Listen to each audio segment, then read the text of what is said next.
Here's one of my favorite stories. Shouts out to Speedy. That's my nigga for life. Billy's dad.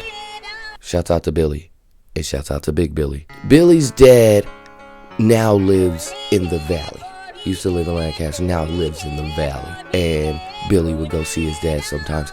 And when Billy went to see his dad, we would fucking go with him. Cause Billy had all the good shit. Billy was a smart guy. He knew how to do all the smart shit. We in the valley at Billy's dad's house. Billy's dad is out doing his thing at work. We don't know.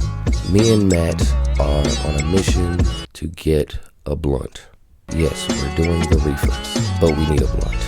We walk out the neighborhood, walk down the street, we cross the street. We know that there's a smoke shop down there. We already know what we want. We just need somebody to buy it because we're underage. So we see this guy, he's a short, fat black guy, bald. Right now that I think about it, he looked a little chromosome deficient, if that's acceptable. I think he might have had Down syndrome or something. He seemed perfectly fucking capable and perfectly fine when we talked to the nigga. We asked him, hey yo, do you think you can go get us a blunt from this store right here?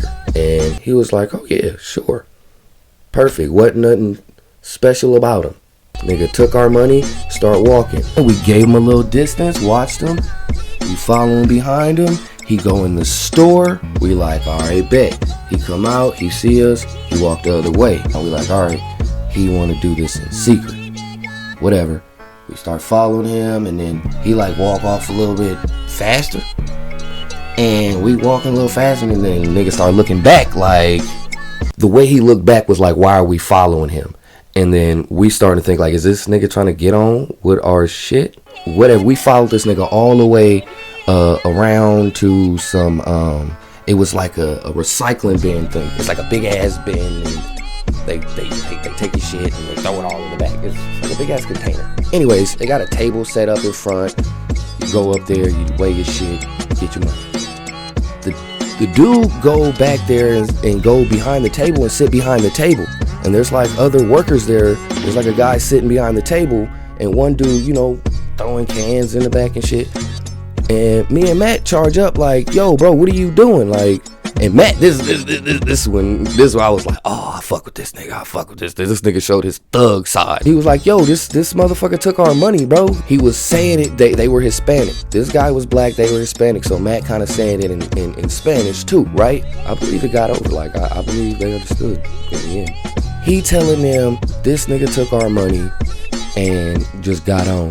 And this nigga Matt reach in and grab some money from the little coin thing or the money thing. Like, it was just open and sitting there. So that nigga grabbed some change, looked in his hands, and yeah, had about $1 something. And he put in his pocket, and bro was like, yeah, no, I ain't taking nothing more, nothing less. Like, I'm just taking what he stole from us. And I'm like, yeah, bro, like, I'm just backing this nigga. Like, yeah, nigga, I was there. Nigga, like, you heard the nigga say it. We walking off or whatever. We cross the street, and we look back, and we can see the cops. We see the police car pull into where we just left. And that's when we was like, pew, took off. It was just like right around the corner and made it back to Billy's house. I remember after that, Michelle supposedly was upset.